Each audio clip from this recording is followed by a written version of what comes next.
धारणी तालुक्यातील टेंबली गावातील दोन युवक रविवारी सकाळी आंघोळ व पोहण्यासाठी गडगा मध्यम प्रकल्पावर गेले असता दुर्दैवी दुर्घटना घडली। सायंकाळी सुमारे 4 वाजताच्या दरम्यान प्रकल्पाच्या पाण्यात आंघोळ करताना विशाल भिलावेकर वय 18 वर्ष राहणार टेंबली हा सिंचन पाईपलाईन जवळील खोल खड्ड्यात पडून पाण्यात बुडाला। या घटनेत त्याचा मृत्यू झाला असून त्याच्यासोबत असलेला राहुल सोमसा उईके हा गंभीर असल्याची माहिती प्राप्त झाली आहे। प्राप्त माहितीनुसार मृत विशाल भिलावेकर हा धारणी तालुक्यातील कुसुमकोट बुद्रुक येथील श्री वसंतराव नाईक महाविद्यालयात कला शाखेच्या प्रथम वर्षात शिक्षण घेत होता, तर राहुल उईके हा टेंबली येथील शासकीय आश्रमशाळेचा विद्यार्थी आहे। ग्रामस्थांनी दिलेल्या प्राथमिक माहितीनुसार दोघांनाही पोहता येत नसल्याने खोल पाण्यात गेल्यानंतर ही दुर्घटना घडली असावी असा अंदाज व्यक्त करण्यात येत आहे। धारणी परिसरात गेल्या काही दिवसांपासून मुसळधार पावसाने हजेरी लावली आहे।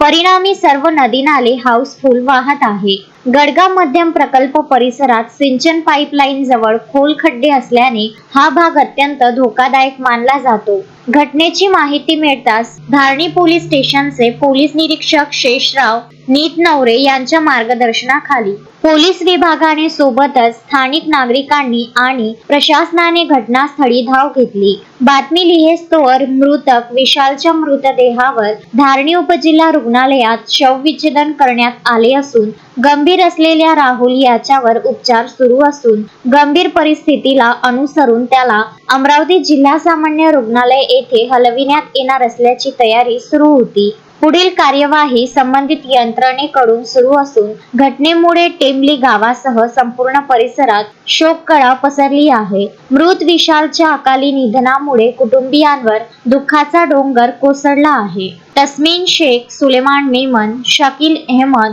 विदर्भ न्यूज धारणी।